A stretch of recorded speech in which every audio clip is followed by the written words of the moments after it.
व्याख्यामुद्रां करसरसिजैः पुस्तकं शङ्खचक्रे बिभ्रद्भिन्नस्फटिकरुचिरे पुण्डरीके निषण्णः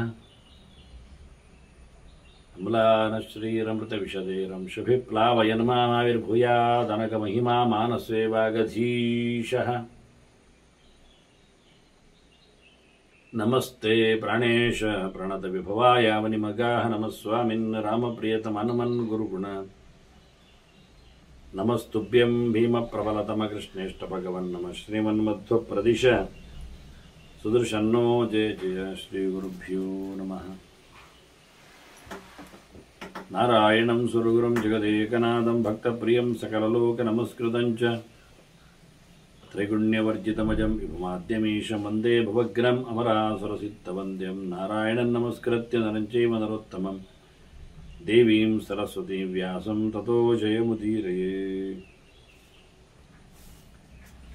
ಶ್ರಾದ್ದ ಸಮೀಕ್ಷೆಯ ಚಿಂತಕರಿಗೆ ವಂದನೆಗಳು.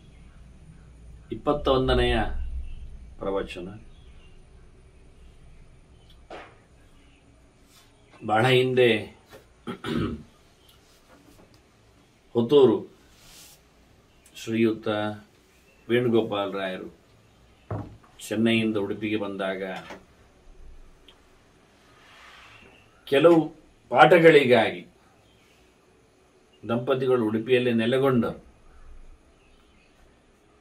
ಆಗ ಕೂರ್ಮ ಪುರಾಣದ ಚಿಂತನೆ ಸಾಗಿತ್ತು. ಹಾಗಾಗಿ ಈಗ ಮತ್ತೆ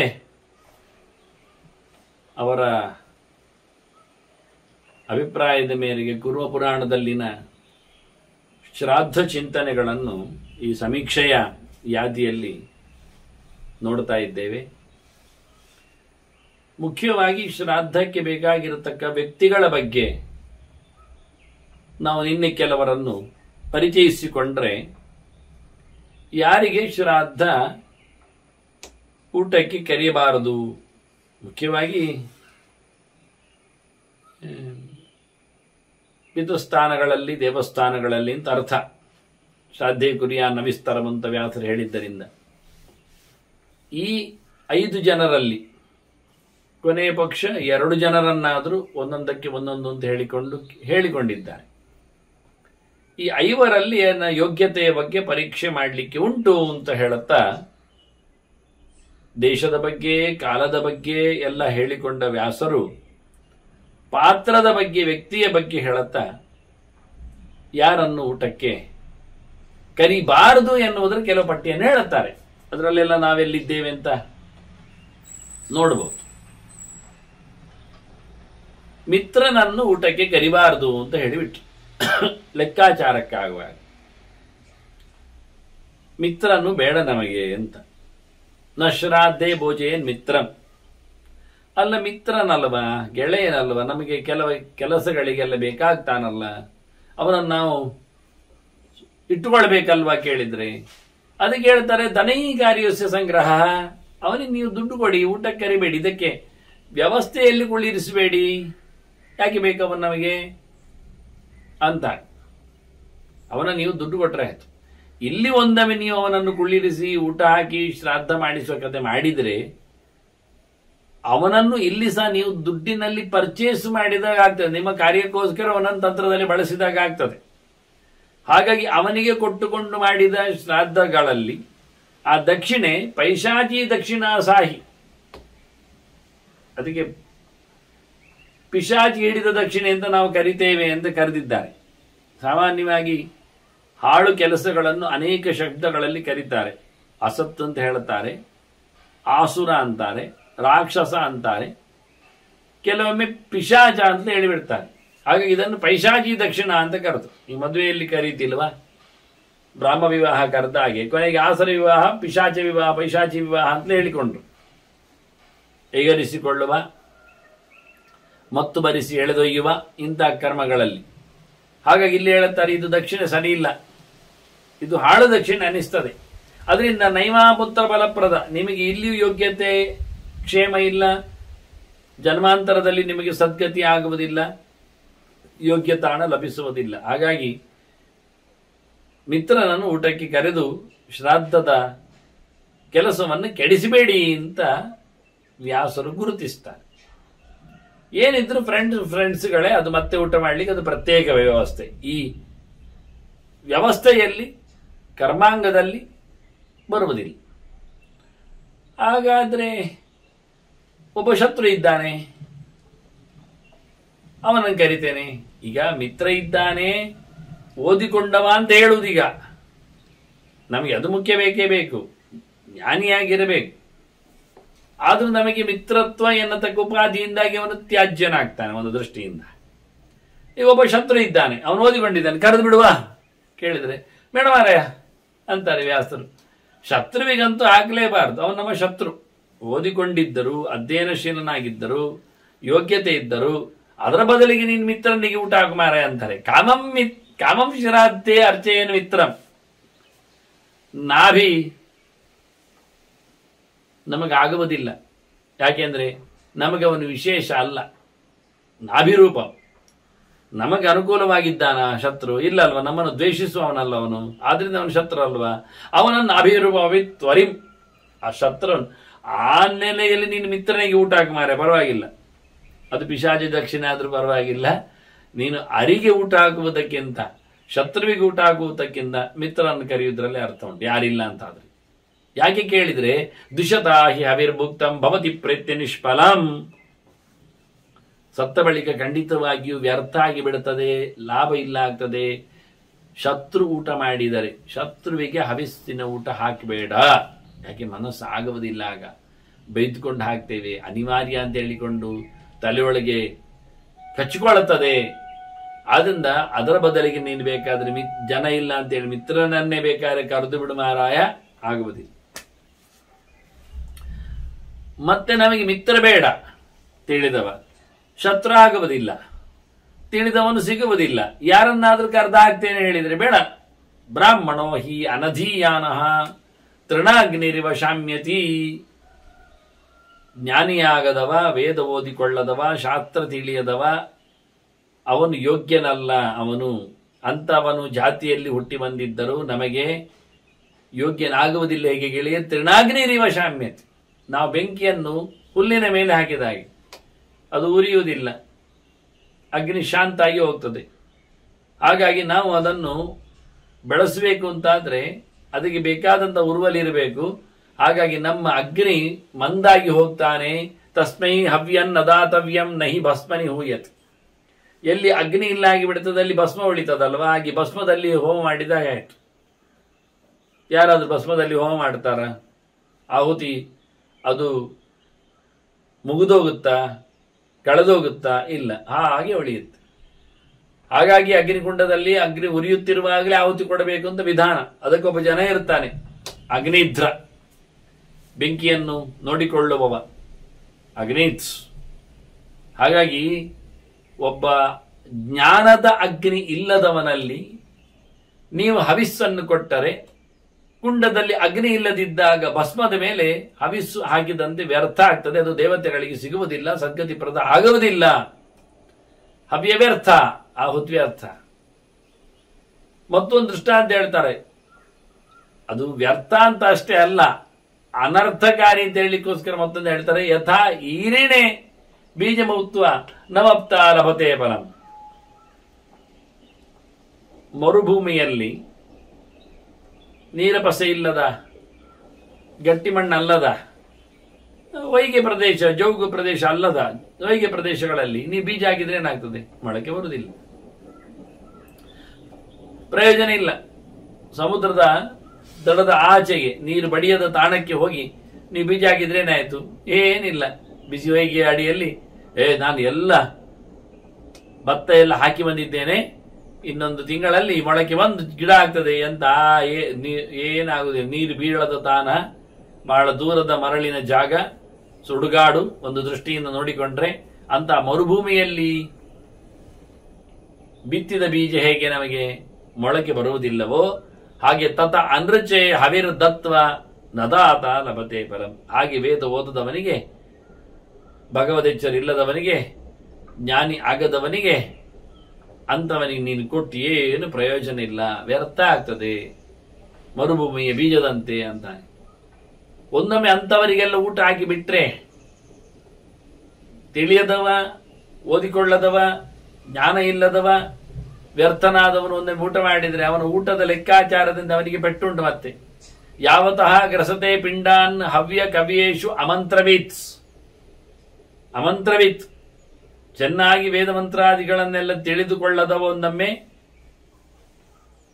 ದೇವತೆಗಳ ಸಮಾರಾಧನೆಯಲ್ಲಿ, ಯಜ್ಞಗಳಲ್ಲಿ ಆಗಲಿ, ಪಿತೃ ಸಮಾರಾಧನೆಯಲ್ಲಿ, ಅದ್ರ ಶ್ರಾದ್ದಗಾದಿಗಳಲ್ಲಿ ಆಗಲಿ ಊಟ ಮಾಡಿದರೆ, ನೆನಪಿಟ್ಕೊಳ್ಳಿ, ಅಯೋಗ್ಯನಾದವ ಊಟಕ್ಕೆ ಹೋಗಿ ಊಟ ಮಾಡಿದರೆ, ಲೆಕ್ಕಾಚಾರದ ಊಟ ಮಾಡಿದರೆ, ಲೆಕ್ಕಕ್ಕಿಂತ ಹೊರಗಿನ ವಿಷಯ ಬೇರೆ. ಎಷ್ಟು ಬ್ರಾಹ್ಮಣರಾಧನೆ ಆಗ್ಲಿಕ್ಕುಂಟು, ಎಷ್ಟು ಮುಖದ ಮಾಧ್ಯಮದಲ್ಲಿ ಹವಿಸ್ಸುಗಳ ಪ್ರದಾನ ಆಗ್ಲಿಕ್ಕುಂಟು ಎನ್ನುವ ಲೆಕ್ಕಾಚಾರದಲ್ಲಿ ಹೋಗಿ ಸೇರಿಕೊಂಡ್ರೆ ಇವ ಒಬ್ಬ ತಿಳಿಯದವ ಚಾಪಲದಿಂದ ಒಂದೊಮ್ಮೆ ಹೋಗಿ ಬಲಾತ್ಕಾರದಿಂದ ಅಲ್ಲಿನ ಊಟ ಮಾಡಿದರೆ ತಾವತಃ ಗ್ರಸತೆ ಪ್ರೇತ್ಯ ದೀಪ್ತಾನ್ ಸ್ಥೂಲಾನ್ ತು ಅಯೋಗುಡಾನ್. ಅವನೇನ್ ತಿಂತಾನೆ ಕೇಳಿದ್ರೆ ಅವನು ದೊಡ್ಡ ದೊಡ್ಡ ಮುದ್ದೆ ತಿಂತಾನೆ. ತಾವತಃ ಗ್ರಸತೆ, ಎಷ್ಟು ತುತ್ತು ಅಲ್ಲಿ ತಿಂದಿದ್ದಾನೋ ಅಷ್ಟು ತುತ್ತು ತಿನ್ಲಿಕ್ಕುಂಟು ಅವನಿಗೆ ಸತ್ತ ಬಳಿಗೆ. ಎಂಥದ್ದು ಗುಡಾನ್, ಖುಷಿ ಆಯ್ತು. ಬೆಲ್ಲದ ಉಂಡೆ ಕೊಡ್ತಾರೆ. ಬೆಲ್ಲದ ಉಂಡೆ ಎಲ್ಲ ಅಯೋಗುಡಾನ್ ಅಂತಾರೆ ಅವರು. ಕಬ್ಬಿಣದ ಉಂಡೆ, ಕಾದ ಕಬ್ಬಿಣದ ಉಂಡೆಯನ್ನು ಬಾಯಿಗೆ ಹಾಕ್ಲಿಕ್ಕೆ ಉಂಟು. ದೀಪ್ತಾನ್ ಸ್ಥೂಲಾನ್, ಸಣ್ಣದಲ್ಲ, ಗೋಲಿ ಆಕಾರದಲ್ಲಿ ಅಲ್ಲ, ಅಥವಾ ಸಣ್ಣ ಸಣ್ಣ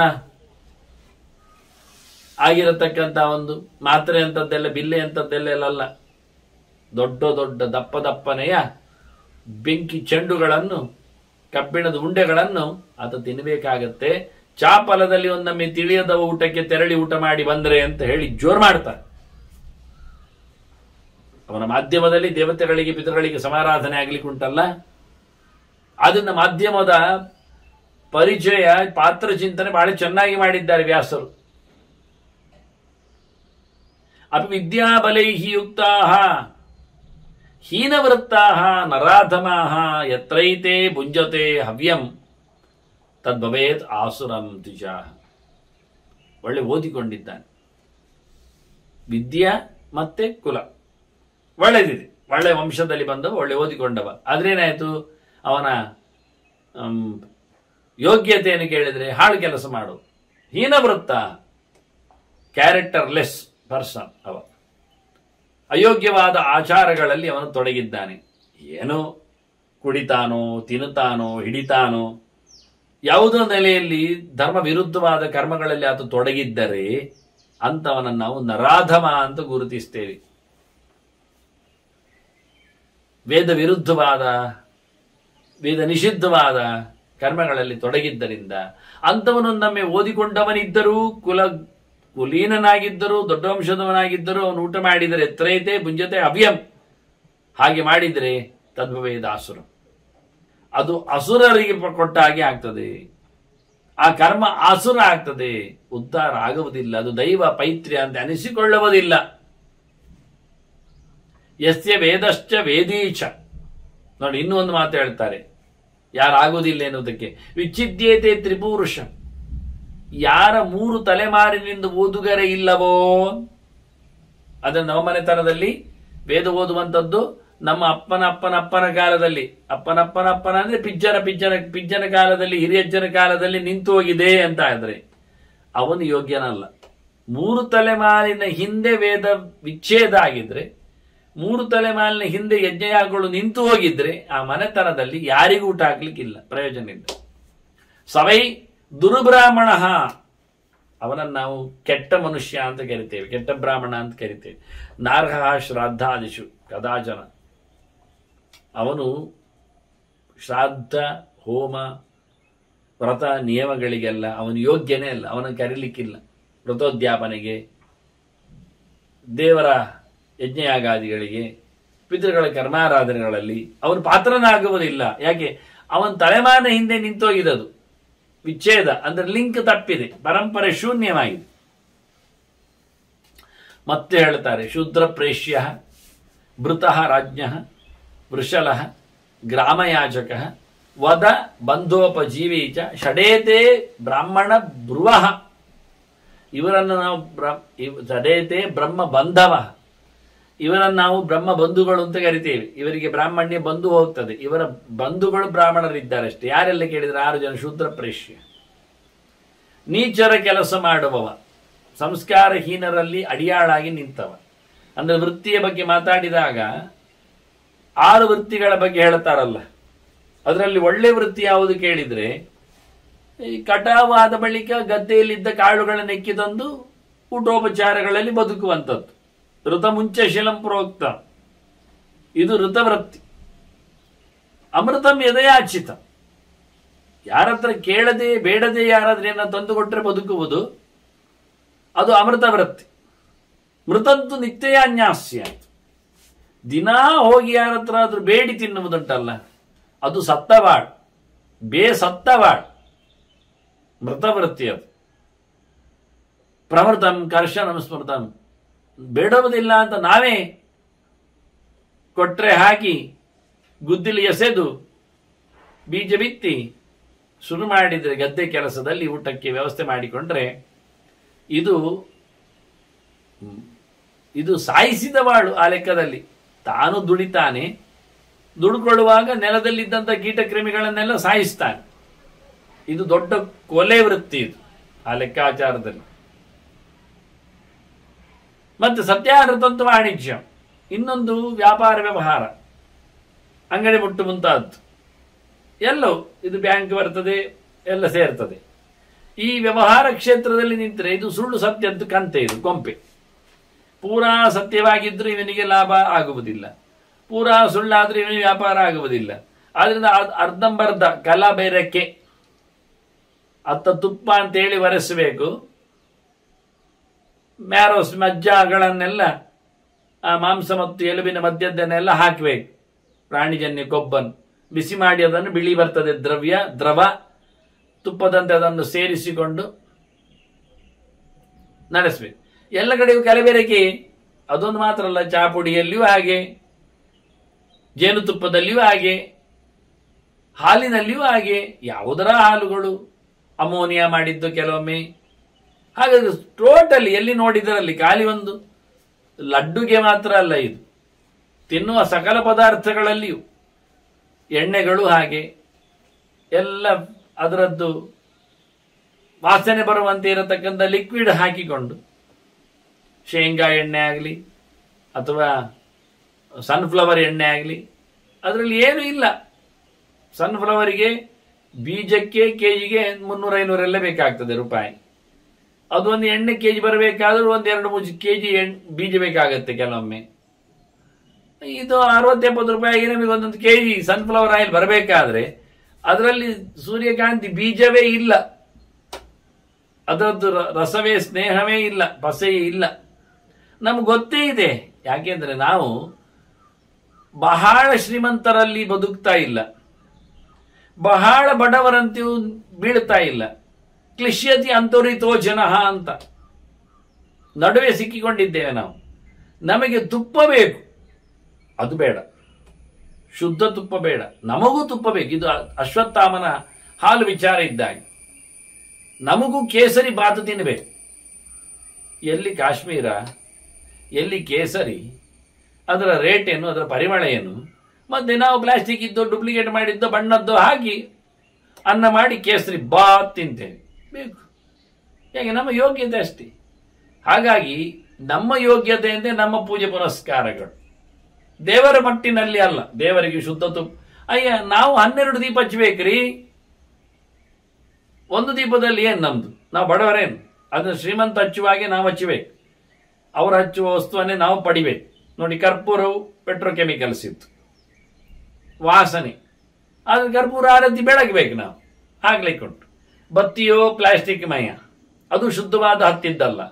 ನಡೀತದೆ. ನಮ್ಮ ಬಟ್ಟೆಯೂ ಅಂಥದ್ದೇ. ಸೊಂಟ ಕಿರಿಬಿದರೂ ಪರವಾಗಿಲ್ಲ, ನಾವು ಅಂಥದ್ದೆಲ್ಲ ಹಾಕಿಕೊಂಡು ಪಾಲಿಸ್ಟರ್ ಹಾಕೊಂಡು ಮೇರಿತೇವೆ, ಜಿಗ್ಗ ಕಾಣಬೇಕು. ಮುಸುಂಡಿನಲ್ಲಿ ಒಂದಿಷ್ಟು ಮೆತ್ತಿಕೊಳ್ಳುತ್ತೇವೆ, ಅದು ಬೆಳೆದಿದ್ದ ಕಾಸ್ಮೆಟಿಕ್ಸ್ಗಳು, ಅದು ಪ್ರಾಣಿಜನ್ಯಗಳೇ. ಮತ್ತೆ ಹಾಗೆ ಎಲ್ಲಿ ಏನಿಲ್ಲ, ನಾವೇ ಮಾಡಿಕೊಂಡಿದ್ದೇವೆ. ಅದಕ್ಕೆ ನಾವು ಅಡ್ಜಸ್ಟ್ ಆಗಿದ್ದೇವೆ. ನಮ್ಮ ದೇವರನ್ನು ಧರ್ಮವನ್ನು ಸಹ ನಾವು ಅಷ್ಟೇ ಕೀಳು ಮಟ್ಟದಲ್ಲಿ ಕಲಬೆರಕೆಯಲ್ಲಿ ಮಾಡಿದ್ದರಿಂದ ಯಾರಿಗೆ ಬೈಯುವುದು, ಎಲ್ಲಿ ಬೈಯುವುದು, ಎಲ್ಲಿ ಸುಧಾರಣೆ ಆಗ್ತದೆ? ಎಲ್ಲೂ ಇದೇ ರೀತಿಯಾಗಿದೆ. ಆದ್ರಿಂದ ಸತ್ಯಾನುದಂತ ವಾಣಿಜ್ಯ ಮಂದ, ವ್ಯಾಪಾರ ಸುಳ್ಳು ಸತ್ಯಗಳ ಕಂತೆ ಕೊಂಪೆ ಬೇಡ. ಇನ್ನೊಂದು ವೃತ್ತಿ ಉಂಟು, ಶವವೃತ್ತಿ ನೀಚ ಸೇವನಂ ಅಂತಾರೆ. ಅದು ನಾಯಿ ಬಾಳು. ನಮಗಿಂತ ಯೋಗ್ಯತೆಯಲ್ಲಿ ಕಡಿಮೆ ಉಳ್ಳವರ ಹತ್ತಿರದಲ್ಲಿ ಅವ್ರಿಗೆ ಹೇಳಿದ ಹಾಗೆ ಕೆಲಸ ಮಾಡುವುದು ಚಾಕರಿ. ಒಂಟೆಯಂತೆಯೋ ಕತ್ತೆಯಂತೆಯೋ ಹಂದಿಯಂತೆಯೋ ಇನ್ನಿತರರಂತೆಯೋ ಅಂತ ಶಬ್ದಗಳನ್ನು ಹೇಳ್ತಾರೆ. ಶವಿಡ್ ವರಾಹ ಉಷ್ಟ್ರ ಕರೈ ಸತುಲ್ಯ ಪುರುಷ ಪಶು. ಪುರುಷ ಪಶು ಇದ್ದಾನೆ, ಒಂಟೆ ಕತ್ತೆ ನಾಯಿ ಹಂದಿ ಎಂತೆ ಆಗ್ತಾನೆ ಅಂತ. ಅಂತವನು ನಮಗೆ ಬೇಡ. ಕರ್ಮಾಂಗದಲ್ಲಿ ಊಟಕ್ಕೆ ಅಧಿಕಾರಿ ಆಗುವುದಿಲ್ಲವ. ಅದರ ನಂತರದಲ್ಲಿ ಮತ್ತೊಂದು ಮಾತು ಹೇಳಿದ್ರು ಅವರು, ರಾಜ್ಞ ಮೃತಃ ಅಂತ. ರಾಜಸೇವಕನಾಗುವುದಿಲ್ಲ. ಸಂಬಳಕ್ಕೆ ಬಿದ್ದವನು, ದೊರೆ ಕೆಲಸದಲ್ಲಿ ನಿಂತವನು, ಅವನು ಪ್ರಯೋಜನ ಇಲ್ಲ. ವೃಷಾಲ ಧರ್ಮವನ್ನು ಧಿಕ್ಕರಿಸಿದವನು, ಧರ್ಮ ವಿರುದ್ಧವಾಗಿ ನಡೆದವನು, ಧರ್ಮದ ಮೇಲೆ ಬೆಲೆ ಕೊಡದವನು, ಅಧರ್ಮಿ, ಕಾಟಾಚಾರ ಅಂತವನು ಬೇಡ. ಗ್ರಾಮಯಾಜಕ, ಊರಿನ ಪುರೋಹಿತ ಅಂತ ಬೈದು ಬಿಡ್ತಾರೆ ಅವರು. ಅವನಿಗೆ ಊರಿನದ್ದವರೆಲ್ಲರ ಹೊಟ್ಟೆಯಲ್ಲಿ ವಸ್ತು ಇರಲಿಕ್ಕೆ ಹೋಗಿ ಅವನು ಶುದ್ಧ ಅಲ್ಲ ಅಂತ. ಯಾವ ನಮೂನೆ ಯಾರು ಮಾಡ್ತಾರೋ ಏನು ಯಾರಿಗೆ ಗೊತ್ತು. ಕೇಳುವುದಿಲ್ಲ ಎನ್ನುವುದು ಸಮ, ಆದರೆ ಮಾಡುವುದೆಲ್ಲಿಂದ ಎಲ್ಲರಿಗೂ ಗೊತ್ತೇ ತಾನೆ. ಲಾಭ ಇರಬೇಕಾದ್ರೆ ಪ್ರಾಮಾಣಿಕತೆ ಬಿರಬೇಕು ಎಂದು ಗ್ಯಾರಂಟಿ ತಾನೆ ಸ್ವಲ್ಪ ಆದರೂ. ಹಾಗಾಗಿ ಹೇಗೆ ಬದುಕುವ? ಮತ್ತು ಹೇಳ್ತಾರೆ, ವಧ ಬಂಧೋಪಜೀವೀಚ. ಕೊಲೆಯನ್ನು ಅಥವಾ ಹೊಡೆತನವನ್ನು, ಹೊಡೆಯುವುದನ್ನು, ಬಂಧನವನ್ನು ಇದನ್ನೆಲ್ಲ ಇಟ್ಟುಕೊಂಡು ಬದುಕುವವ. ಯಾರೋ ಹೇಳಿರ್ತಾರೆ, ಹಿಡಿದು ಬಿಡವನನ್ನು ಸುಪಾರಿ ಇಷ್ಟು ಕೊಡುತ್ತೆ, ಹಿಡಿದಾಗ್ತಾನೆ. ಕಡಿದು ಬಿಡವನನ್ನು ಕಡಿತಾನೆ. ಅಥವಾ ರಾಜಾಜ್ಞೆಯಿಂದಲೂ ನಡೀತದೆ. ಇಂತಹ ಸಂದರ್ಭಗಳಲ್ಲಿ ಇಂಥ ಕೆಲಸ ಮಾಡುವವನು ನಮಗೆ ಊಟಕ್ಕೆ ಬೇಡ ಹೇಳಿಬಿಡ್ತಾರೆ. ಅವರೆಲ್ಲ ಬ್ರಾಹ್ಮಣ್ಯವನ್ನು ಕಳ್ಕೊಂಡವರಿದ್ದಾರೆ, ಅದನ್ನು ಆಗುವುದಿಲ್ಲ ಅಂತ ಹೇಳಿಬಿಟ್ಟು ವಾಸ್ತವವಾಗಿ ಹೇಳುತ್ತಾನೆ.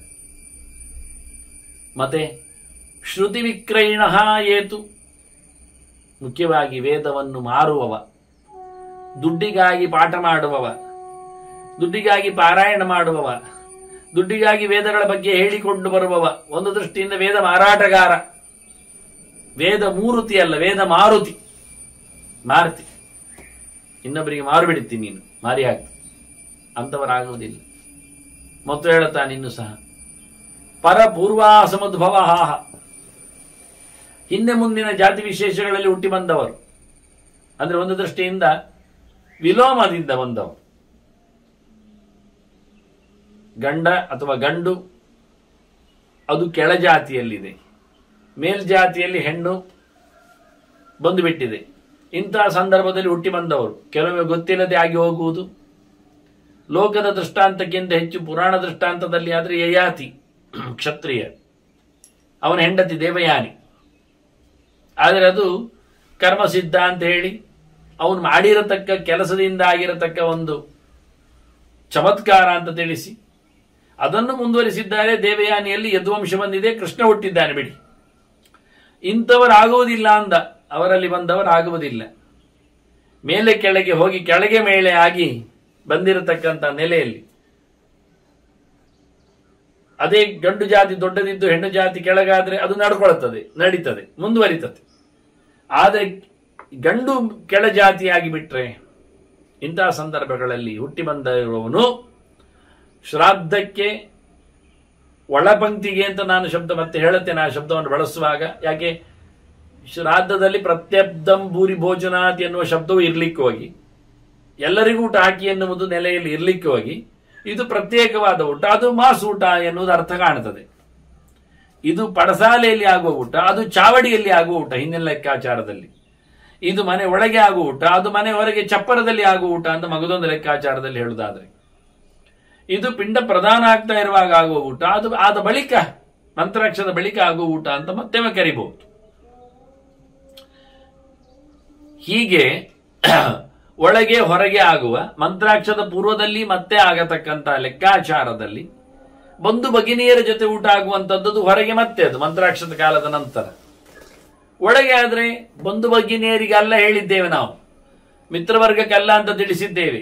ಮುಖ್ಯವಾಗಿ ಇಲ್ಲಿ ಆಗುವಂಥದ್ದು ಪರಿಚಿತರೂ ಅಲ್ಲ, ಒಂದು ದೃಷ್ಟಿಯಿಂದ ಅತಿಥಿಗಳ ಊಟ ಇದು.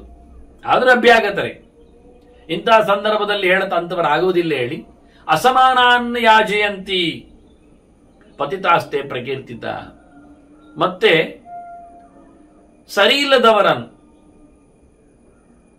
ಒಳ್ಳೆಯ ರೀತಿಯಿಂದ ಬದುಕ್ತಾ ಇಲ್ಲದವರನ್ನು, ಶಾಸ್ತ್ರಕ್ಕೆ ಸಮ ಇಲ್ಲ ಅವರು, ಪದ್ಧತಿಗೆ ವಿರೋಧ ಇದ್ದಾರೆ, ಇದಕ್ಕೆ ಯೋಗ್ಯತೆಯಲ್ಲಿ ಬರ್ತಾ ಇಲ್ಲ ಅವರು, ಅಂತವರನ್ನು ಉಪಯೋಗ ಇಲ್ಲ ಊಟ ಮಾಡಿಸುವುದು ಅಂತಾರೆ. ಅಸಂಸ್ಕೃತ ಅಧ್ಯಾಪಕಾಯೇ ಭೃತ್ಯಾವ ಅಧ್ಯಾಪಯಂತಿಯೇ ಅಧೀಯತೆ ತಥಾ ವೇದಾನ್ ಪತಿತಾಸ್ತೆ ಪ್ರಕೀರ್ತಿತ. ಮತ್ತೊಂದು ಪಾತಿಥ್ಯವನ್ನು ಹೇಳುವ ಒಂದು ಬಹಳ ಸುಂದರವಾದ ಮಾತು. ಇಲ್ಲಿ ಎರಡು ಅರ್ಥ ಕೇಳ್ತದೆ ನೋಡಿ. ಅಸಂಸ್ಕೃತ ಅಧ್ಯಾಪಕ, ಸಂಸ್ಕಾರ ಇಲ್ಲದಂತವರಿಗೆ ಪಾಠ ಹೇಳುವವರು, ಶಿಕ್ಷಕರು ಸಂಸ್ಕಾರವಂತರಿಗೆ ಹೇಳಬೇಕು, ಸಂಸ್ಕಾರಹೀನರಿಗೆ ಹೇಳಬಾರದು. ಯಾಕೆ? ಅವರಿಗೆ ಅಧ್ಯಯನವನ್ನು ಪಡೆಯುವ, ಮಂತ್ರವನ್ನು ಹಿಡಿಯುವ ಯೋಗ್ಯತೆ ಇಲ್ಲ. ಆದ್ರಿಂದ ಮಂತ್ರಾದಿ ಉಪದೇಶಗಳಿಗೆ ಸಂಸ್ಕಾರ ಆಗಬೇಕು. ಎಂಟ್ರೆನ್ಸ್ ಎಕ್ಸಾಮ್ ಇದ್ದಾಗ ಯಾರೋ ಕೂಗಿಕೊಳ್ಳುತ್ತಾರೆ, ಜನಿವಾರ ಎನ್ನುವುದು ಎಲ್ಲರಿಗೂ ಒಂದೇ ಅಂತ. ಈ ಎರಡೂ ಶಬ್ದಗಳು ತಪ್ಪೆ ವಾಸ್ತವವಾಗಿ. ಹಾಗಾಗಿ ಅದು ಎಲ್ಲರಿಗಿಲ್ಲ. ವೇದದಲ್ಲಿಯೇ ಅಷ್ಟವರ್ಷಂ ಬ್ರಾಹ್ಮಣೋಪನಯಿತ ತಮಧ್ಯಾಪಯಿತ ಅಂದಿದ್ದಾರೆ. ಅದರಂತೆ ದ್ವಾದಶಾಬ್ದಂ ಅಂತ ಹೇಳಿ ಕ್ಷತ್ರಿಯನಿಗಾಗುವಾಗ 12 ಉಲ್ಲೇಖ ಮಾಡಿದ್ರು, ವೈಶ್ಯನಿಗೆ 16 ಹೇಳಿದ್ರು, ವ್ಯಾಪಾರ ವರ್ಗದವರಿಗೆ ಮತ್ತೆ ಹೇಳಲಿಕ್ಕೆ ಹೋಗ್ಲಿಲ್ಲ ಅವರು. ಅದರಲ್ಲಿ ಅಷ್ಟವರ್ಷಂ ಬ್ರಾಹ್ಮಣಂ ಹೇಳಿ ಪುಲ್ಲಿಂಗ ಹಾಕಿ ಸ್ತ್ರೀಯಂವಾ ಅಂತೆಲ್ಲ ಶಬ್ದ ಹಾಕಲಿಲ್ಲ. ಆದ್ರೆ ನಾವು ಗೊತ್ತಿಲ್ಲದವರ ಹತ್ರ ಮಾತಾಡುವಾಗ ಏನು ಹೇಳ್ಬೋದು, ವೇದ ಹೇಳುವುದಿಲ್ಲ ಹಾಗೆ ಹೀಗೆ ಅಂತ ಬೇಕಾದಷ್ಟು ಮಾತುಗಳು ಬೇಕಾದಷ್ಟು ಕಡೆಯಲ್ಲಿ ಬಂದಿವೆ. ಆದ್ರಿಂದ ಸಂಸ್ಕಾರ ಆಗಬೇಕು, ಸಂಸ್ಕಾರ ಯೋಗ್ಯತೆ ಬೇಕು, ದೈಹಿಕವಾದ ಸಂಸ್ಕಾರ ಅದು. ಅದಕ್ಕೆ ಬೇಕಾಗಿರತಕ್ಕಂಥ ವ್ಯವಸ್ಥೆ ಇಲ್ಲದವರಿಗೆ ಪಾಠ ಮಾಡಲಿಕ್ಕೆ ಹೋಗಬಾರ್ದು ಅಂತ ಹೇಳ್ತಾನೆ. ಅದೊಂದು ಮುಖ. ಇಲ್ಲಿ ಸ್ವಲ್ಪ ನೋಡಿಕೊಂಡ್ರೆ ಗಮತ್ ಕೇಳ್ತೇನೆ ಅಂದ್ರೆ, ಅಸಂಸ್ಕೃತ ಅಧ್ಯಾಪಕಾಯೇ ಅಂತ ಹೇಳಿದಾಗೆ ಬರುವಾಗ ಸಂಸ್ಕೃತವನ್ನು ಹೇಳಿಕೊಡದವ ಅಂತ ಅರ್ಥ ಕಾಣ್ತದೆ. ಉಳಿದ ಭಾಷೆಯನ್ನು ಹೇಳಿಕೊಡುವ ಸಮ ಇಲ್ಲ ನಮಗೆ ಅಂತ. ನಮಗೆ ಸಂಸ್ಕೃತ ಅಧ್ಯಾಪಕ ಬೇಕು. ಲೈಂಚಿತವೈ ನಾಪಭಾಷಿತವೈ ಇರ್ಲಿಕ್ಕೆ ಹೋಗಿ ಇತರ ಭಾಷೆಯಲ್ಲಿ ವ್ಯವಹಾರ ಮಾಡುವವನು ಅಯೋಗ್ಯನಾಗ್ತಾನೆ. ಅವನ ಬಾಯಿಯಲ್ಲಿ ಇತರ ಭಾಷೆ ಬರ್ಲಿಕ್ಕೆ ಹೋಗಿ ಆ ಭಾಷೆಯ ಅಭಿಮಾನಿ ದೇವತೆಗಳು ದುಷ್ಟರು ಆಗಿರುತ್ತಾರೆ. ಹೇಗೆ ಒಳ್ಳೆಯ ಕೆಲಸಕ್ಕೆ ಒಳ್ಳೆಯ ಅಭಿಮಾನಿಗಳಿದ್ದಾಗೆ, ಸತ್ಯಕ್ಕೆ ಸತ್ಯ ದೇವತೆ ಇದ್ದಾಗೆ, ಸುಳ್ಳಿಗೆ ಸುಳ್ಳು ದೇವತೆ ಎನ್ನುವವಳು ರಾಜಸಳು, ತಾಮಸಳು. ಅದನ್ನ ನಾಲಿಗೆಯಲ್ಲಿ ಇತರ ಭಾಷೆಯನ್ನು ಹೇಳಿದರೆ ಇತರ ಭಾಷಾ ಅಭಿಮಾನಿ ನೆನೆಸಿಕೊಂಡಿರತಕ್ಕ ಭಾರತಿ ಅಲ್ಲದವರು, ಅಸುರ ಜಾತಿಯವರು ಇರ್ಲಿಕ್ಕೆ ಹೋಗಿ, ಆದ್ರಿಂದ ಆದಷ್ಟು ಕಡಿಮೆ ಇತರ ಭಾಷೆಯನ್ನು ಬಳಸಿ, ಸಂಸ್ಕೃತವನ್ನು ಹೆಚ್ಚು ಬಳಸಿ ಅಂತ. ಅದನ್ನ ಅಸಂಸ್ಕೃತ ಅಧ್ಯಾಪಕಾಯಿ ಭೃತ್ಯಾವ ಅಧ್ಯಾಪಿ ಅಂತ ಇನ್ನೊಂದು ಹೇಳ್ತಾರೆ, ಸಂಬಳಕ್ಕೆ ಪಾಠ ಮಾಡುವವ ಅಂತ. ಅದು ಮಕ್ಕಳೇ ಅವನನ್ನು ತಮಾಷೆ ಮಾಡ್ತಾರೆ. ನೀವು ಪಾಠ ಮಾಡಿ ಸರ್, ಸಂಬಳ ತಗೊಳ್ತೀರಲ್ಲ ಹಾಗೆ. ದುಡ್ಡಿಗೆ ತನ್ನ ವಿದ್ಯೆಯನ್ನು ಮಾರಿಕೊಂಡವನ ಅಂತಲೇ ಅರ್ಥ. ಇಷ್ಟಕ್ಕಿಷ್ಟು ಅಂತ ಹೇಳಿಕೊಂಡು ವ್ಯಾಪಾರದಲ್ಲಿ ಪಾಠ ಮಾಡುವವ, ಫೀಸು ತಗೊಳ್ಳುವವ, ಟ್ಯೂಷನ್ ಕೇಂದ್ರದವ, ಇವೆಲ್ಲ ತಪ್ಪುಗಳು ಅಂತಾರೆ. ಇನ್ನು ಹೇಳ್ತಾರೆ ಅಧೀಯತೆ ಅಂತ ಹೇಳ್ತಾರೆ ತಥಾವೇದಾನ್, ದುಡ್ಡು ಕೊಟ್ಟು ಓದುವವನು, ದುಡ್ಡಿಗಾಗಿ ಓದುವವನು, ಸ್ಕಾಲರ್ಶಿಪ್ ರೀಡಿಂಗ್. ನೀವು ಬನ್ನಿ, ಶಾಲೆಗೆ ಬನ್ನಿ, ಊಟ ಹಾಕ್ತೇವೆ, ನಿಮಗೆ ಇರಲು ವಸತಿ ನಿಲಯ ಉಂಟು, ಮತ್ತೆ ನಿಮಗೆ ಕೊಡ್ತೇವೆ ತಿಂಗಳಿಗೆ. ನೋಡಿ, ದುಡ್ಡಿಗೋಸ್ಕರ ಊಟಕ್ಕೋಸ್ಕರ ಓದುವ ಇದ್ದಾನಲ್ಲ, ಅದು ಅಂತವನು ಬೇಡ ನಮಗೆ, ಅವನು ಬರುದು ಬೇಡ ಅಂತ. ಇವರೆಲ್ಲ ಪತಿತರು ಅಂತ ಅರ್ಥ. ಶಾಸ್ತ್ರವನ್ನು ನಿಂದೆ ಮಾಡಿದವರು, ಹೊರಗೆ ಬಿಟ್ಟವರು, ವೇದಕ್ಕೆ ಅಪಚಾರ ಮಾಡಿದವರು ಅಂತ ಅರ್ಥ. ಅವರು ಬೇಡ. ಅದರೊಟ್ಟಿಗೆ ವೃದ್ಧ ಶ್ರಾವಕ ನಿರ್ಗ್ರಂಥ ಪಂಚರಾತ್ರ ವಿದೋಚನಾ ಕಾಪಾಲಿಕಾ ಪಾಶುಪತಾ ಪಾಷಂಡಾ ಏ ಚ ತದ್ವಿಧಾ ಯಸ್ಯ ಅಶ್ನಂತಿ ಹವಿಂಶಿಯೇತೆ ದುರಾತ್ಮಾನಸ್ತು ತಾಮಸ. ಇವರೆಲ್ಲ ದುಷ್ಟರು, ತಾಮಸರು, ಕೆಟ್ಟ ಜನರು. ಇವರು ಯಾರ ಶ್ರಾದ್ದದ ಊಟವನ್ನು ನಡೆಸಿಬಿಡ್ತಾರೋ ಒಳಗೆ ಕೂತು, ನತಸ್ಯ ತದ್ಭವೇತ್ ಶ್ರಾದ್ದಂ ಪ್ರೇತ್ಯಚೇಹ ಫಲಪ್ರದಂ, ಅಂಥವನಿಗೆ ಈ ಶ್ರಾದ್ದ ಇಲ್ಲಿಯೂ ಫಲ ಕೊಡುವುದಿಲ್ಲ, ಮುಂದಕ್ಕೂ ಫಲ ಕೊಡುವುದಿಲ್ಲ. ಯಾರೆಲ್ಲ ಸೇರಿದ್ದಾರೆ ಅದರಲ್ಲಿ? ವೃದ್ಧ ಶ್ರಾವಕ ನಿರ್ಗ್ರಂಥ. ಬೌದ್ಧರು ಬಂದರು, ಶ್ರಾವಕರು, ಶ್ರವಣರು, ವೇದವನ್ನು ಒಪ್ಪದವರು ಜೈನರು ಬಂದರು, ವೇದ ಬಿಟ್ಟವರು. ಇವರು ವೇದ ಬಾಹ್ಯರೇ, ವೇದ ಬಿಟ್ಟವರೇ. ಮುಂದಿನ್ನೂ ಹೋಗ್ತಾ ಕಾಪಾಲಿಕರು ಬಂದರು. ಕಾಪಾಲಿಕರು ಗೊತ್ತು ನಮಗೆ. ಕಪಾಲ ಅಂದ್ರೆ ತಲೆಬುರುಡೆ. ಅದನ್ನಿಟ್ಟುಕೊಂಡು ಸ್ಮಶಾನದಲ್ಲಿ ಇಟ್ಟುಕೊಂಡು ಸಾಧನೆ ಮಾಡಿಕೊಂಡು ಕೇರಿಗೆ, ಬೇಟೆಗೆ ಅಥವಾ ಬೇಡಿಕೆಗೆ, ಬೇಡ್ಲಿಕ್ಕೆ, ಭಿಕ್ಷೆಗೆ ಆ ಕಪಾಲವನ್ನು ಇಟ್ಕೊಂಡು ಬರ್ತಾರೆ. ಅದರಲ್ಲೇ ಹಾಕಿ ನಿಂತಾರೆ. ಯಾರದ್ದೋ ತಲೆಬುರುಡೆ. ಅಂತಹ ಕ್ರೂರರು, ಶಾಕ್ತರು, ಪಾಶುಪತರು, ಮೈತುಂಬ ಭಸ್ಮ ಹಾಕಿಕೊಂಡು ಪಶುಪತಿಯೇ ಸರ್ವಸ್ವ ಅಂತ ಹೇಳಿಕೊಂಡು ತಿರುಗುವವರು, ಪ್ರಕೃತಿ ಆರಾಧಕರು, ಪಾಷಂಡರು, ಪಾಪದ ಖಂಡ, ವೇದ ನಿಂದೆ ಮಾಡುವವರು. ಇವರೆಲ್ಲ ಊಟಕ್ಕೆ ಬೇಡ ಅಂತಾರೆ. ಅದರೊಟ್ಟಿಗೆ ಪಂಚರಾತ್ರ ವಿಧಃ ಅಂತಾರೆ. ನೋಡಿ, ಪಂಚರಾತ್ರವನ್ನು ಓದಿದವರು ತಪ್ಪು ಅಂತಾರೆ. ಇಲ್ಲಿ ಹೇಳಿದ್ದೇನು ತಾಮಸ ಅಂತ. ಪಂಚರಾತ್ರ ವಿಧರು ತಾಮಸರ? ಅನೇಕ ಕಡೆಯಲ್ಲಿ ಪಂಚರಾತ್ರ ಆಗಮದಿಂದ ಪೂಜೆ ಪುನಸ್ಕಾರಗಳಿವೆ, ವಾತೂಲಾಗಮಗಳಿಂದಲಿವೆ, ಶುದ್ಧವಾದಂತಹ ಶೈವಾಗಮಗಳಿಂದಲಿವೆ, ಶಾಕ್ತಾಗಮಗಳಿಂದಲಿವೆ, ವೈಷ್ಣವಾಗಮಗಳಿಂದಲಿವೆ. ವೈಷ್ಣವಾಗಮಗಳಿಂದ ಪಂಚರಾತ್ರಗಳು. ಪಂಚರಾತ್ರಸ್ಯ ಕೃಷ್ಣಸ್ಯ ವಕ್ತ ನಾರಾಯಣ ಸ್ವಯಂ ಹೇಳಿ ಭಗವಂತನೇ ಹೇಳಿದ್ದ ಗ್ರಂಥ ಪಂಚರಾತ್ರ. ಅದನ್ನ ಪಂಚರಾತ್ರ ಓದಿದವನು ಊಟಕ್ಕೆ ಬೇಡ ಅಂತ ಹೇಳುವಾಗ ಇಲ್ಲಿ ತಾಮಸಾಹ ದುರಾತ್ಮಾನಃ ಶಬ್ದ ಹಾಕಿದ್ದಾನೆ. ದೇವರನ್ನು ನಿಂದೆ ಮಾಡುವವ. ಆದ್ರಿಂದ ಪಂಚರಾತ್ರ ಇಲ್ಲಿ ಪುರಾಣಗಳು ಮಾತಾಡುವಾಗ ಮೋಹಗೊಳಿಸುವುದು ಹಾಗೆ 10ರಲ್ಲಿ 11 ಸೇರಿಸಿ ಬಿಡುತ್ತಾರೆ. ಈಗ ತಪ್ತಮುದ್ರಾಧಾರಣೆ ಉಂಟು ವೈಷ್ಣವಿಸಂ ಅಲ್ಲಿ. ಪ್ರತಿಯೊಬ್ಬನು ಪ್ರತಿಯೊಂದಕ್ಕೂ ಮುದ್ರಾಂಕನ ಮಾಡಲಿಕ್ಕೆ ಉಂಟು, ಮಸ್ಟ್ ಆ್ಯಂಡ್ ಶುಡ್. ಇವತ್ತು ಹೊರಗಿನಿಂದ ನಾವು ಬ್ಯಾಜ್ ಧಾರಣೆ ಮಾಡೋದಿಲ್ವಾ? ಹಾಗೆ ಮುದ್ರಾಂಕಿತ ಪ್ರವೇಷ್ಟವ್ಯಾ ಅಂತ ಹೇಳಿಕೊಂಡು ಕೃಷ್ಣನೇ ಹೇಳಿರ್ತಾನೆ. ಕೃಷ್ಣ ಕೈಯಲ್ಲಿ ಸುದರ್ಶನ ನಮ್ಮ ದೇಹದ ರಕ್ಷಣೆಗೆ, ಧರ್ಮ ಪ್ರವೃತ್ತಿಗೆ, ಸಂಪತ್ತಿನ ಪ್ರಾಪ್ತಿಗೆ, ಇವೆಲ್ಲಕ್ಕೂ ಬೇಕಾದ್ದು ಶಂಖಚಕ್ರಗಳ ಧಾರಣೆ. ಇದನ್ನು ಆಭರಣದಿಂದ ಧರಿಸಬೇಕು. ಪಾತ್ರೆ ಬಗಡಿಗಳಿಗೆ, ಮನೆ ಮಂದಿಗಳಿಗೆ, ವಸ್ತು ವ್ಯವಸ್ಥೆಗಳಿಗೆಲ್ಲ ಅಂಕನ ಮಾಡಬೇಕು. ಹೊತ್ತಗೆಗಳಿಗೆಲ್ಲ ಕಾಣಬೇಕು, ತರಬೇಕು ತಟ್ಟೆಯಲ್ಲಿ ಅಂತ ಹೇಳ್ತಾರೆ. ಅದೇ ಮಗುದೊಂದು ಕಡೆ ಮೈಗೆ ಸುಟ್ಟುಕೊಂಡವ, ಮುದ್ರೆ ಹಾಕಿಕೊಂಡವ ಅಯೋಗ್ಯನಿದ್ದಾನೆ, ಬಾಹ್ಯನಿದ್ದಾನೆ, ಅವನು ದಗ್ಧನಿದ್ದಾನೆ. ಈಗ ಸುಟ್ಟ ಬಟ್ಟೆಯನ್ನು ಹಾಕೊಳ್ಳಿಕ್ಕೆ ಆಗ್ತದ? ಸುಟ್ಟ ಎಲೆಯಲ್ಲಿ ಊಟ ಮಾಡಲಿಕ್ಕೆ ಹೇಳಿದ ಹಾಗೆ ಸುಟ್ಟ ಬಟ್ಟೆಯನ್ನು ತೊಟ್ಕೊಳ್ಳಿಕ್ಕೆ ಹೇಳ್ತಾರ? ದಗ್ಧ ಪಟ, ಅದನ್ನು ಬಿಸಾಡಬೇಕು. ಖಂಡ ಪಟದ ಹಾಗೆ ಅದು ದರಿದ್ರವನ್ನು ಗುರುತಿಸ್ತದೆ, ದರಿದ್ರ ದೇವತೆಗೆ ಪಾತ್ರವಾಗ್ತದೆ. ಹೀಗೆ ಬೈದುಕೊಂಡು ಮೈಗೂ ಹಾಕಿಕೊಂಡ್ರೆ ಅದೇನ್ ಮಾಡ್ತಾರೆ? ಕಳ್ಳನಂತವರಿಗೆ, ದೇಶದ್ರೋಹಿಗಳಿಗೆ ಮೈ ಸುಟ್ಟು ಕಳಿಸ್ತಾರೆ, ಮಾರ್ಕ್ ಮಾಡಿ ರಾಜರು ಅವರದ್ದೇ ಆದ ಲಾಂಛನದಲ್ಲಿ. ಹಾಗೆ ಮುದ್ರಾಧಾರಣೆ ಎನ್ನುವುದು ಅವನನ್ನು ಬಹಿಷ್ಕರಿಸಲು ಯೋಗ್ಯವಾದಂತಹ ಒಂದು ಅಂಕನ ಎನ್ನುವ ಲೆಕ್ಕದಲ್ಲಿಯೂ ಪುರಾಣ ಮಾತಾಡಿದೆ. ಈಗೇನ್ ಮಾಡುವ ತಪ್ತ ಮುದ್ರಾಧಾರಣೆಗೆ? ವೇದ ಏನ್ ಹೇಳಿದೆ?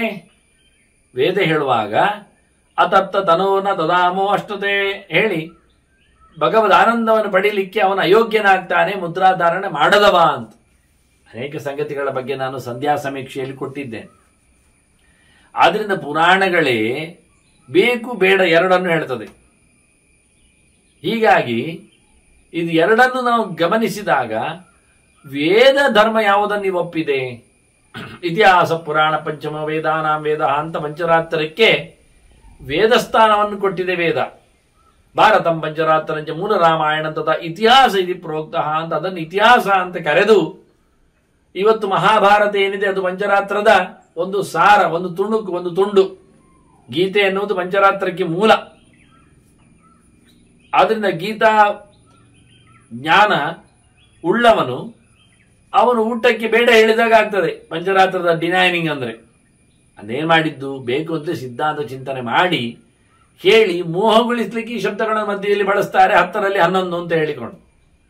ಇದು ವೇದವ್ಯಾಸರದ್ದೇ ಮಾತುಗಳು. ನೋಡಿ, ವೇದವ್ಯಾಸರಿಗೆ ಏಕಾದಶಿ ಉಪವಾಸ ಮಾಡಬೇಕು ಅನ್ನೋ ತಾತ್ಪರ್ಯ ಇಲ್ವಾ? ಉಂಟಲ್ಲ. ಅವರೇ ಹೇಳಿದ್ದಲ್ಲ, ಎಲ್ಲ ಕಡೆಯಲ್ಲಿದ್ದ ಪಾಪದ ಮೂಟೆ ಎಲ್ಲ ಆವತ್ತು ಬಂದು ಕೂತ್ಕೊಳ್ತದೆ ಅಂತ. ಬ್ರಹ್ಮಾಂಡೇ ಯಾನಿ ಪಾಪಾನಿ ಹೇಳಿ, ಪೃಥಿವ್ಯಾಮ್ ಯಾನಿ ಪಾಪಾನಿ ಅನ್ನಮಾಶಿತ್ಯತಿಷ್ಠಂತಿ ಸಂಪ್ರಾಪ್ತಿ ಹರಿವಾಸನೆ ಅಂತ ಅವರೇ ಹೇಳಿದ್ದಲ್ಲ. ಮತ್ತೆ ಇಷ್ಟು ಹೇಳಿದವರು ಏಕಾದಶಿ ಉಪವಾಸ ಮಾಡಬೇಕಾಗಿಲ್ಲ, ಊಟ ಮಾಡಿಕೊಳ್ಳಿ ಹೇಳಿದ್ರೆ ಇದಕ್ಕೇನು ಅರ್ಥ ಮಾಡ್ಲಿಕ್ಕೆ ಆಗ್ತದೆ? ಆದ್ರಿಂದ ಮತ್ತೊಂದು ಕಡೆಯಲ್ಲಿ ವೇದವ್ಯಾಸರು ನಿರ್ಣಯವನ್ನು ಕೊಟ್ಟದನ್ನು ಓದಬೇಕಾಗುತ್ತೆ. 8ರಿಂದ ಹಿಡಿದು 80ರವರೆಗಿನವರಿಗೆ ಉಪವಾಸ ಕಡ್ಡಾಯ. ಹಾಗಾದ್ರೆ 80ರ ನಂತರದವರು ಊಟ ಮಾಡಬಹುದು ಅಂತ ಅರ್ಥ. 8ರ ಈಚಿನವ ತಿನ್ಲಿಕ್ಕೆ ಉಂಟು ಅಂತ ಅರ್ಥ. ಆಗ ಅವರಿಗೆ ಅನ್ನದಲ್ಲಿ ಪಾಪ ಉಂಟಾ ಇಲ್ವಾ ಕೇಳಿದ್ರೆ, ಆಗ ಅನ್ನದಲ್ಲಿ ಪಾಪವನ್ನು ನಿರ್ಮಾರ್ಜನೆ ಮಾಡ್ತಾನೆ ವ್ಯಾಸ. ಅವನ ಅಧಿಕೃತ ಮಾಡಿದ್ದ ಅವನು. ವಿಧಿ ನಿಷೇಧಗಳ ವ್ಯಾಪ್ತಿ ಅವನಲ್ಲಿದೆ. ಹಾಗಾಗಿ ಅಲ್ಲಿ ಇಲ್ಲ. 8ರ ಮೇಲಿನವರು ತಟ್ಟೆಗೆ ಮುಟ್ಟಿದಾಗ ಪಾಪದ ಮೂಟೆ ಅವನನ್ನು ಮುಟ್ಟಿಕೊಳ್ಳುತ್ತದೆ, ಅದರ ಆಚೆಗೆ ಇಲ್ಲ. ಹೇಗೆ 14ರ ನಂತರದಲ್ಲಿ ಮಾಡಿದ ಪಾಪ ಅವನಿಗೆ ಲೆಕ್ಕ, ಅದರ ಮುಂಚೆ ತಂದೆ ತಾಯಿಗಳಿಗೆ ಲೆಕ್ಕ ಹೇಗೋ ಅಂತ ಯಮನ ಆರ್ಡರೋ ಋಷಿಯ ಕಥೆಯೋ ಮಾಂಡವ್ಯನದ್ದು, ಹಾಗೆ ಅದೊಂದು ಉದ್ಧಾರಕರು ಮಾಡಿಕೊಳ್ಳುತ್ತಾನೆ. ಹೆಣ್ಣು ಎನ್ನುವುದು ವಿವಾಹಿತಳಾದರೆ ಅದು ಗಂಡಿಗೆ ಮಾತ್ರ, ಉಳಿದ ಗಂಡಿಗೆ ಹೋಗುವುದಿಲ್ಲ, ಆಗಬಾರ್ದು ಅಂತ ಅವನು ಅದ್ಯ ಪ್ರವೃತ್ತಿಯಿಂದ ಶುರು ಮಾಡುತ್ತಾನೆ. ಹೀಗೆ ನಿಯಮಗಳು, ಶಾಸ್ತ್ರೀಯವಾದ ವೈದಿಕವಾದ ನಿಯಮಗಳು ಬಂದಾಗ ಪಂಚರಾತ್ರಕ್ಕೆ ಮನ್ನಣೆ ವೇದದಲ್ಲಿ ಇದೆ. ವೇದ ತಾನು ವೇದ ಅಂತ ಅದನ್ನು ಹೇಳಿದೆ, ಉಳಿದದ್ದಕ್ಕಲ್ಲ. ಹಾಗಾಗಿ ನಡುವೆ ಹೇಳುವಾಗ ಕೇವಲ ಪಂಚರಾತ್ರ ಓದುವುದು, ಅದರಲ್ಲಿಯೂ ದೇವರನ್ನು ಒಪ್ಪಿಕೊಳ್ಳದಿರುವುದು, ಕರ್ಮಠನಾಗಿ ಇರುವುದು ಅಂತವನ ಪ್ರಯೋಜನ ಇಲ್ಲ. ಒಟ್ಟು ಜ್ಞಾನ ಚಿಂತನೆ ಇದ್ದವನಾದರೆ ಒಳ್ಳೆಯದು ಎನ್ನುವ ನೆಲೆಯಲ್ಲಿ, ಸಂಕೋಚಾರ್ಥದ ನೆಲೆಯಲ್ಲಿ ಇದನ್ನು 10ರಲ್ಲಿ 11 ಮಾತಾಡಿದ್ದು ಅಂತ ಅರ್ಥ ಮಾಡ್ಲಿಕ್ಕೆ ಆಗುತ್ತೆ. ಯಾಕೆಂದ್ರೆ ಉತ್ತರಾರ್ಥದಲ್ಲಿ ದುರಾತ್ಮಾನಃ ತಾಮಸಾಹ ಅಂತ ಹೇಳಿ ಭಗವಂತನ ಎಚ್ಚರ ಇಲ್ಲದವರು, ತಮೋಗುಣದಲ್ಲಿ ತುಂಬಿದವರು ಅಂತ ಪಂಚರಾತ್ರದ ಅಭ್ಯಾಸ ಮಾಡಿದ್ದರಿಂದ ತಮೋಗುಣ ಬರುವುದಿಲ್ಲ, ಭಗವಂತನ ವಿರೋಧವೂ ಅಲ್ಲಿ ಕಾಣುವುದಿಲ್ಲ ಮಾಡಲಿಕ್ಕೆ. ಹೀಗಾಗಿ ಬಹಳ ಚಂದವಾಗಿ ಶಬ್ದಗಳನ್ನು ಪ್ರಯೋಗಿಸಿ ಒಂದೊಮ್ಮೆ ಓದಿಕೊಂಡವ ದುರಾತ್ಮನಾಗಿದ್ದರೆ, ತಾಮಸನಾಗಿದ್ದರೆ ಅವನನ್ನು ಕರೀಲಿಕ್ಕಿಲ್ಲ ಅಂತ, ಅದು ಉಪಯೋಗಕ್ಕೆ ಬರುವುದಿಲ್ಲ. ಹಾಗೆಯೇ ಅನಾಶ್ರಮೀ ಯೋದ್ವಿಜ ಸ್ಯಾತ್, ಆಶ್ರಮೀವ ನಿರರ್ಥಕ ಅಥವಾ ಮಿಥ್ಯಾಶ್ರಮೀ ಜಯೇ ವಿಪ್ರಾಹ ವಿಜ್ಞೇಯ ಪಂಕ್ತಿ ದೂಷಕ. ಒಬ್ಬ ಆಶ್ರಮದಲ್ಲಿ ಇಲ್ಲ. ಆಶ್ರಮ ಅಂದ್ರೆ ಮಂದಿರ ಕೋಣೆಯಂತೆ ಅಲ್ಲ. ಬ್ರಹ್ಮಚರ್ಯ, ಗಾರಸ್ಥ್ಯ, ವಾನಪ್ರಸ್ಥ, ಸನ್ಯಾಸ ಎನ್ನುವುದು 4 ಬಗೆಯ ಆಶ್ರಮಗಳು. ಆಯಾ ಆಶ್ರಮದಲ್ಲಿ ನೋಡಿ, ಗಾರಸ್ಥನಿಗಾಗುವಾಗ ಅವನು ಮದುವೆಗೆ ಅಂತ ನಿಂತಾಗ, ಮದುವೆಗೆ ಬಂದಾಗ ಅವನಿಗೆ ಕನ್ಯೆಯನ್ನು ದಾನ ಮಾಡುವ ಮುಂಚೆ ಅವನಿಗೆ ಉಪಚಾರ ಮಾಡಲಿಕ್ಕೆ ಉಂಟು. ಉಪಚಾರದಲ್ಲಿ ಅವನಿಗೆ ಉಪವೀತವನ್ನು ಕೊಡ್ಲಿಕ್ಕೆ ಉಂಟು. ಉಪಚಾರದಲ್ಲಿ ಒಂದು ಉಪವೀತ ಎನ್ನುವುದು 16 ಪುರಾಣಗಳು ಒಪ್ಪಿವೆ. ಹೀಗಾಗಿ ಅವನಿಗೆ 2 ಜನಿವಾರದ 2 ಉಪವೀತದ ವ್ಯವಸ್ಥೆ ಬಂದದ್ದು. ಇದನ್ನು ತಿಳ್ಕೊಳ್ಳದೆ ಕೆಲವು ಬೊಗಳೆ ಪಂಡಿತರು ಕೂಗಿಕೊಳ್ಳುವುದುಂಟು, ಅದೆಲ್ಲ ಆಟಕ್ಕೆ ಬಂದದ್ದು, ಊಟಕ್ಕೆ ನಿಂತದ್ದು ಅಂತ. ತಲೆ ಸರಿ ಇಲ್ಲದವರು ಕೂಗಿಕೊಳ್ಳುತ್ತಾರೆ ಬಿಡಿ. ಅದಕ್ಕೆ ಮತ್ತೆ ಕೇಳುಗರು ಇರ್ತಾರೆ ಕೈ ಚಪ್ಪಾಳೆ ತಟ್ಟಲಿಕ್ಕೆ, ಅವರಿಗೆ ಮೊದಲೇ ಗೊತ್ತಿಲ್ಲ. ಹೀಗಾಗಿ ಉಪಚಾರದಲ್ಲಿ 2 4 ಹಾಕಲಿಕ್ಕೆ ಉಂಟು. ತೃತೀಯ ಮುತ್ತರೀಯಾರ್ಥೆ ಅಂತ ಒಬ್ಬ ಗೃಹಸ್ಥನಾದವ ಮೈ ಬಿಟ್ಟಿರ್ಲಿಕ್ಕಿಲ್ಲ. ಹಾಗಾಗಿ ಅವನು ಮೇಲೆ ಹೊದಿಕೆಯನ್ನು ಅವನು ಉಪಯೋಗಿಸಿಕೊಳ್ಳಬೇಕು. ಅದೊಮ್ಮೆ ಮಿಸ್ ಆದರೆ ಇನ್ನೊಂದು ಜನಿವಾರ ಹಾಕೊಂಡಾದ್ರೆ ಅದನ್ನು ಮೇಕಪ್ ಮಾಡಲಿಕ್ಕೆ, ಹೀಗೆಲ್ಲ ಬೇಕಾದಷ್ಟು ಮಾತುಗಳು ಬರ್ತವೆ. 1 2 ಅಲ್ಲ 3 ಬಟ್ಟೆ ಇರ್ತದೆ ಕೆಲವೊಮ್ಮೆ. ಆ 3ನೇ ಬಟ್ಟೆಗೋಸ್ಕರ ಮಗದೊಂದು ಹಾಕಿಕೊಳ್ಳಿಕ್ಕೆ ಉಂಟವನು. ಯಾರು ಬಲಾತ್ಕಾರ ಮಾಡಿ ಯಾರೋ ಸೊಂಟಕ್ಕೋ ಯಾರೋ ಕುತ್ತಿಗೆಗೂ ಕಟ್ಟುವುದಿಲ್ಲ ಬಿಡಿ. ಕುಪ್ಪಸ ಹಾಕದೆ ಬಂದಿದ್ದಾಳೆ ಹೇಳಿ ಮಹಿಳೆಯನ್ನು ಎಳೆದು ನಿಂತು ಅಳೆತ ನೋಡಿ ಯಾರಾದ್ರು ತೊಡಿಸ್ತಾರ ಏನಿಲ್ಲ. ಅದರಿಂದ ಗಲಾಟೆ ಎಬ್ಬಿಸುವುದರಲ್ಲಿ ಏನು ಪ್ರಯೋಜನ ಇಲ್ಲ. ಸಂಸ್ಕಾರಗಳಿಗೆ ಅರ್ಥ ಉಂಟಾ ಅಂತ ಹುಡುಕಿಕೊಂಡು ನೋಡಿ ಹೋಗಿ.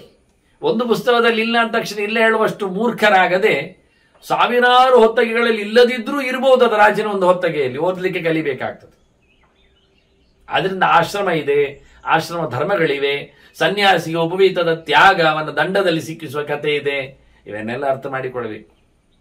ಹಾಗಾಗಿ ಒಬ್ಬ ಆಶ್ರಮದಲ್ಲೇ ಇಲ್ಲ ಆದ್ರೆ, ಆಶ್ರಮ ಧರ್ಮವನ್ನು ಮಾಡ್ತಾ ಇಲ್ಲ ಆದ್ರೆ, ಮಾಡಬೇಕಾದ್ದೇನು ಕೇಳಿದ್ರೆ ಅವರವರ ಆಶ್ರಮ ಧರ್ಮಗಳನ್ನು ಅವರವರು ಮಾಡಬೇಕು. ಕಲಿಯುವುದು ಅವರವರದ್ದನ್ನು ಕಲಿಯುವುದು. ಹಾಗೆ ಮಾಡಿಕೊಂಡವ ಅಲ್ಲದವ ಮತ್ತೆ ಆಶ್ರಮದಲ್ಲಿ ಇದ್ದಾನೆ, ಅದನ್ನು ಬೆಳೆಸ್ತಾ ಇಲ್ಲ. ಗೃಹಸ್ಥಾಶ್ರಮ ಉಪಯೋಗ ಇಲ್ಲ, ಅತಿ ಸತ್ಕಾರಾದಿಗಳಿಲ್ಲ. ಬ್ರಹ್ಮಚರ್ಯಾಶ್ರಮ ಆದ್ರೆ ಯಾವುದೇ ರೀತಿಯಾದ ಬ್ರಹ್ಮಚರ್ಯ ಇಲ್ಲ, ನೀತಿ ನಿಯಮಗಳಿಲ್ಲ, ಅಧ್ಯಯನ ಇಲ್ಲ. ಸನ್ಯಾಸಾಶ್ರಮ ಅವನು ಪರಿಪ್ರಾಜಕ ಅಲ್ಲ, ಭಿಕ್ಷೆ ಬೇಡ್ತಾ ಇಲ್ಲ. ಇಂಥ ಆಶ್ರಮದಲ್ಲಿದ್ದು ವ್ಯರ್ಥನಾಗಿದ್ರೆ ಅಥವಾ ಆಶ್ರಮವನ್ನು ಮೋಸದಲ್ಲಿ ತೋರಿಸ್ತಾ ಇದ್ರೆ, ಕಾಣುವವರಿಗಿದ್ದಾಗೆ ಮಾಡ್ತಾನೆ, ಒಳಗಿಂದ ಇಲ್ಲ. ಹೇಳಲಿಕ್ಕೆ ಸನ್ಯಾಸಿ, ಒಳಗಿಂದ ಗೃಹಸ್ಥ, ನೋಡ್ಲಿಕ್ಕೆ ಗೃಹಸ್ಥ, ಹೊರಗಿನಿಂದ ಸನ್ಯಾಸಿ, ಹೀಗೆಲ್ಲ ಏನೇನೋ ಬಗೆ ಬಗೆಗಳು. ಒಳಗಿಂದ ಹೊರಗಿಂದ ಆಚೀಚೆ ವ್ಯವಸ್ಥೆ ಮಾಡಿಕೊಳ್ಳುವವ ಮಿಥ್ಯಾಶ್ರಮಿ ಅನಿಸ್ತಾನೆ, ಮೋಸಗಾರ. ಇಂಥವರೆಲ್ಲ ಬಂದರೆ ಪಂಕ್ತಿ ಹಾಳಾಗ್ತದೆ. ಅವರನ್ನು ದೂರ ಇಡಬೇಕು, ಅವರನ್ನು ಕರಿಬಾರದು. ಇನ್ನೊಂದಿಷ್ಟು ಮುದ್ದೆ ಹೇಳ್ತಾನವನು ವೇದವ್ಯಾಸರು. ಪೂರಾಗ್ಲಿಕ್ಕಿಲ್ಲ ಇವತ್ತು ಕೇಳಲಿಕ್ಕೆ. ಒಬ್ಬೊಬ್ಬರನ್ನೇ ಗುರುತಿಸಿಕೊಂಡ್ರೆ ದುಶ್ಚರ್ಮ, ಹೊರಗಿನಿಂದ ತೊಗಟೆ ಹಾಳಾದವ, ಚರ್ಮ ಸರಿ ಇಲ್ಲ, ಚರ್ಮ ರೋಗಿ. ನೋಡಿ ಕೊರೋನಾ ಸ್ಟೈಲಿನಂತೆ ಅವನು ಬಂದ್ರೆ ಉಳಿದವರಿಗೂ ಹರಡಬಹುದು, ಹೆಚ್ಚು ಕಡಿಮೆ ಆಗ್ಬೋದು. ಅವನು ಮುಟ್ಟಿದ್ದು ಅಂಟಿದ್ದು ಎಲ್ಲ. ಕುನಕಿ, ಕೆಟ್ಟ ಉಗುರಿನವ, ಅವನು ಪಾಪಗ್ರಸ್ತ, ಶಾಪಗ್ರಸ್ತ. ಕುಷ್ಟಿ, ಕುಷ್ಠರೋಗದವ. ಶ್ವಿತ್ರಿ, ಮೈ ಬಿಳಿಯಾಗುವವ, ಅದು ಒಂದು ರೋಗ. ಖಾಲಿ ನೀವು ವಿಟಮಿನ್ ಕೊರತೆ ಹಾಗೆಲ್ಲ ಹೇಳಲಿಕ್ಕೆ ಹೋಗಬೇಡಿ. ಅದರಲ್ಲಿ ಇರತಕ್ಕ ಕೆಲವು ಇನ್ನೊಬ್ಬರಿಗೆ ಹರಡುವ, ಮುಟ್ಟಿದರ ಬಟ್ಟೆಯ ಮೇಲೆ ಇನ್ನೊಬ್ಬರಿಗೆ ಸಂಕ್ರಾಂತಗೊಳ್ಳತಕ್ಕಂಥ ರೋಗಾಣುಗಳು ಇರ್ತವೆ. ಶಾವದಂತಕಃ, ಹಲ್ಲು ಸತ್ತವ, ಹಲ್ಲು ಬಿದ್ದವ, ಹಲ್ಲಿಲ್ಲದವ, ಅಂದ್ರೆ ಉಳುಕು ಹಲ್ಲುಳ್ಳವನು ಆಗುವುದಿಲ್ಲ ಲೆಕ್ಕಾಚಾರದಲ್ಲಿ. ಯಾಕೆ ಊಟ ಮಾಡಲಿ ಬರಬೇಕಲ್ಲ ನೀವತ್ತೆ. ಅದರಂತೆ ವಿದ್ದ ಪ್ರಜನನಶ್ಚೈವ, ಮಕ್ಕಳಾಗುವ ಯೋಗ್ಯತೆ ಇಲ್ಲದವ, ಆ ಲೆಕ್ಕಾಚಾರದಲ್ಲಿ ಸರಿಯಾದ ಅವನ ಜನನಾಂಗ ಇಲ್ಲ ಅಂತ ಅರ್ಥ. ಅಷ್ಟೇ ಅಲ್ಲದೆ ಸ್ಥೇನಃ ಕ್ಲೀಬೋತ ನಾಸ್ತಿಕ, ಕಳ್ಳ ಆಗುವುದಿಲ್ಲ ಊಟಕ್ಕೆ ಯೋಗ್ಯತೆಯಲ್ಲಿ. ಮತ್ತೆ ಕ್ಲೀಬ ನಪುಂಸಕ, ಸರಿಯಾಗಿ ದೇಹದಲ್ಲಿ ಹಾರ್ಮೋನುಗಳ ಅದಕ್ಕೆ ಸರಿಯಾಗಿ ಉತ್ಪತ್ತಿ ಆಗದೇ ಹೋದವ, ಅವನಾಗುವುದಿಲ್ಲ.